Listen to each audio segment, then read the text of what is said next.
You're on tour all the time. Like you do tour a lot. I just play live music a lot. Yeah. Yeah. But tell us about the Christmas tour. Thank you. Which is going to be huge. And for anybody listening, that's like, it's so early.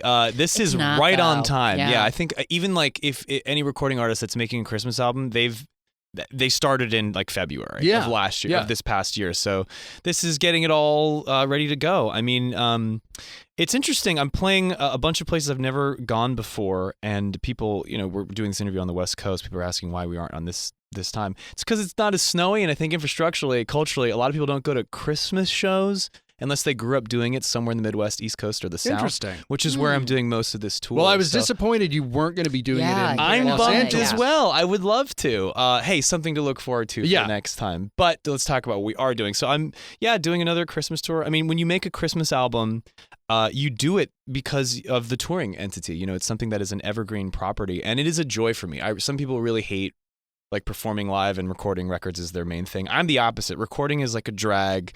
It takes forever for me because I'm just such a perfectionist that's never good enough. So performing live is great because it's ephemeral, it's transient, it's there. You had to be there. You hit it and you quit it. So I'm gonna be playing a bunch of, if not the entire album of A Very Darren Crissmas, which came out I think 2 years ago now, and I'll be playing this baby for as long as they'll let me. Starting November 21st in Atlanta, and then on to Charlotte, Charleston. You'll be doing New York Town Hall December 5th. Yeah, and if You're going everywhere. you can ask Mother Internet. She knows all the answers. Yes, she does. She'll does. provide. Mother Internet, I like Mother that. will provide. Yeah, she may mislead you sometimes, but oftentimes she knows what she's talking about. It's always correct. Yeah, so Well, that's As a perfectionist, how was it that you then selected your songs? Because then you have to think, I want to live with these forever. How much time do we have? Get in there. Okay, so here's the deal. I tend to. I'm a total genre-phile.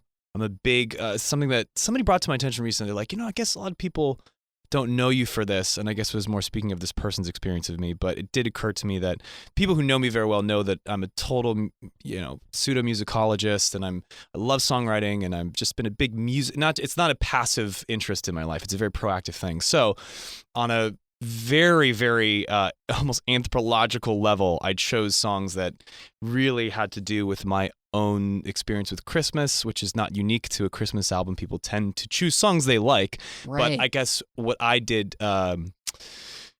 production-wise and musically, I had this whole thing of I wanted to curate a bunch of songs that you didn't know, but I would record to feel familiar enough to where I fool you into thinking you knew them.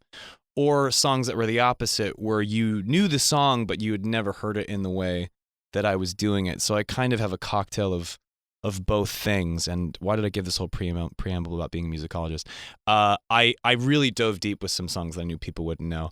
Songs that people wouldn't know. And again, I don't know how much time we have. That's why I'm being very delicate with what. If you come see the show, it's just my TED Talk about Christmas music. It's almost like it's like your own personal autobiographical Christmas album. It's definitely a fingerprint because I think a lot of people who, if you're a recording artist, everybody goes, I wonder when I'm going to make a Christmas album. I'll do it one of these days. And I've thought about it since I was a kid because it is a genre. It is like, it's like musical theater or even like Latin music. There's a whole ecosystem of concerts, of artists, of big records, of famous songs, people who are more widely associated with the genre than maybe their own music. I mean, it's a whole genre. There are channels on SiriusXM that 24/7, 365 play Christmas music. There's like 50 Christmas channels that pop up. Yes, exactly, because people love it. Yeah. So for me, good reason. For a guy that knows like all of them and spent most of his life listening to music going, okay, what would I do if I did this?